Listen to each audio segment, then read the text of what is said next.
आज का बाइबल का वचन यशायाह का ग्रंथ अध्याय 5 वचन 1 से 7। दूसरा वचन संत पौलुस का फिलिपियों के नाम पत्र अध्याय 4 वचन 6 से 9। और आज का सुसमाचार सन्मति के अनुसार अध्याय 21 वचन 33 से 43।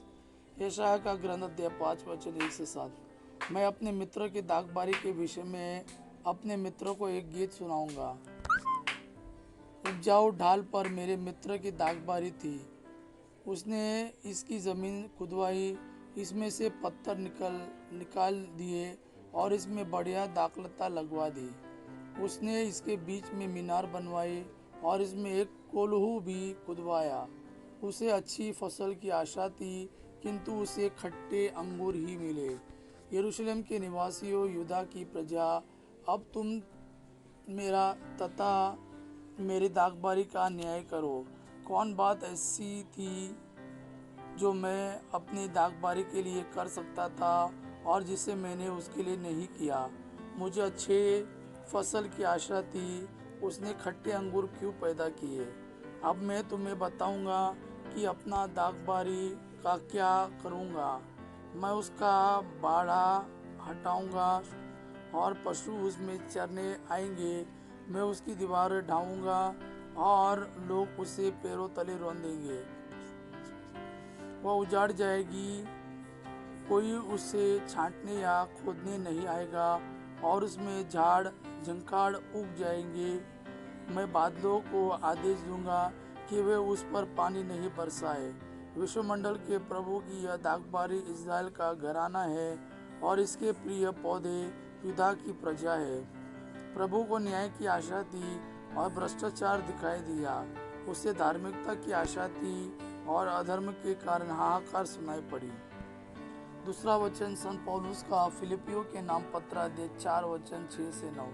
किसी बात की चिंता न कर, हर जरूरत में प्रार्थना करे और विनय तथा धन्यवाद के साथ ईश्वर के सामने अपने निवेदन प्रस्तुत करे।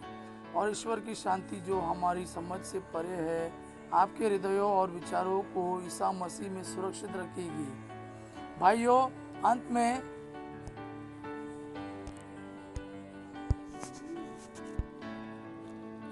अंत में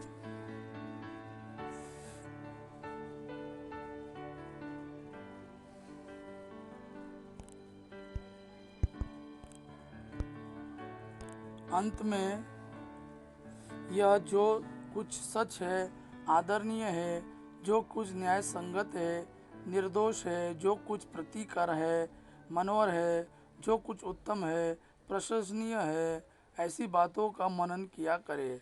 आप लोगों ने मुझसे जो सीखा, ग्रहण किया, सुना और मुझ में देखा, उसके अनुसार आचरण करे और शांति का ईश्वर आप लोगों के साथ रहेगा। आज का सुसमाचार सन्मति के अनुसार अध्याय 21 वचन 33 से 43। एक दूसरा दृष्टांत सुनो। किसी भूमिधर ने दाख की बारी लगवाई, उसके चारों ओर घेरा बनवाया, उसमें रस का कुंड खुदवाया और पक्का मचान बनवाया। तब उसने आसामियों को पट्टे पर देकर वह परदेश चला गया। फसल का समय आने पर उसने फसल का हिस्सा वसूल करने के लिए आसामियों के पास अपने नौकरों को भेजा, किंतु आसामियों ने उसके नौकरों को पकड़कर उनमें से किसी को मारा पीटा, किसी की हत्या कर दी और किसी को पत्थरों से मार डाला। इसके बाद उसने पहले से अधिक नौकरों को भेजा और आसामियों ने उनके साथ भी वैसा ही किया। अंत में उसने यह सोचकर अपने पुत्रों को उनके पास भेजा कि वे मेरे पुत्र का आदर करेंगे, किंतु पुत्रों को देखकर आसामियों ने एक दूसरे से कहा, यह तो उत्तराधिकारी है, चलो हम इसे मार डालें और इसकी विरासत पर कब्जा कर ले।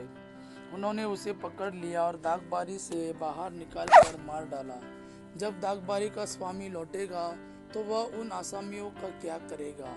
उन्होंने ईसा से कहा, वह उन दुष्टों का सर्वनाश करेगा और अपनी दागबारी का पट्टा दूसरे आसामियों को देगा, जो समय पर फसल का हिस्सा देते रहेंगे। ईसा ने उनसे कहा, क्या तुम लोगों ने धर्मग्रंथ में कभी यह नहीं पढ़ा? कारीगरों ने जिस पत्थर को बेकार समझकर निकाल दिया था, वही कोने का पत्थर बन गया है। यह प्रभु का कार्य है, यह हमारी दृष्टि में अपूर्व है। इसलिए मैं तुम लोगों से कहता हूँ, स्वर्ग का राज्य तुम से ले लिया जाएगा और ऐसे राष्ट्रों को दिया जाएगा जो इसका उचित फल उत्पन्न करेगा। यह प्रभु का वाणी है। प्रभु को धन्यवाद। अब्बा पिता की महिमा और पुत्र यीशु का प्रेम आप पर सदा सर्वदा बना रहे। आमीन।